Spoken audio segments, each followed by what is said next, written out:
ए बुची भाग जाना तो काट लेम तहार जूंजी। ए जी कहाँ जाता नी?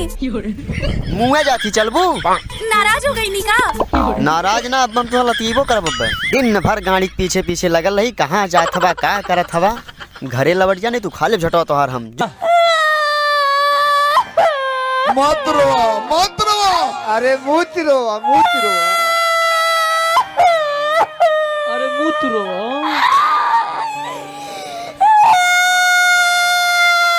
मत रोवा हम कहता नहीं मत रोवा। आवाज भाग जाई मत रो। तोरा बहिनी का अंडरवियर पहिरा। क्या बात में बोल। रोवा मत रोवा मत। अरे चुप हो जा, रोवा मत। लोर पोछो पोछा लोन पोछा लोर पोछ ला। तेरा का हृदय से मानी ले। अब जे रोवा बुनू तो हमरो लोर चल ले बावना से दुनिया की। रोया मत। अब जे रोवा लो तो लोरे ना बिगो ना टीचर बिग दे। अरे ई काहे रोत हो? अरे लागो तो कोनो ले ले बा का हो। मोबाइल कौन मोबाइल ले ले बा।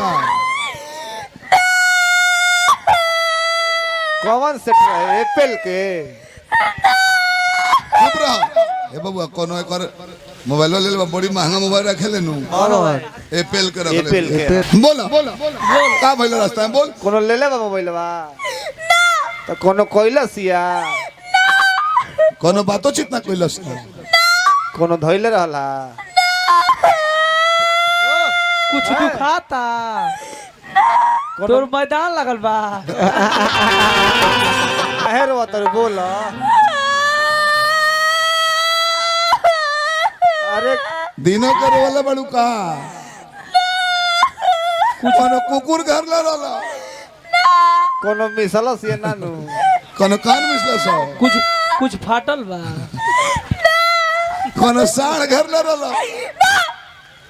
रास्ता में कुछ ना भइल। कोनो घटना ना भइल। तुम कला चटका जुरवा तरू।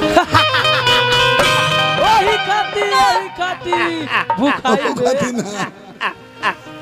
का बात पे बोलू। ए जान अपना दिल के बात हम केंग कही और कैसे कही हमरा से कह लेके जा। मुंहे से नु कहबो कि गाड़ी से कहबो।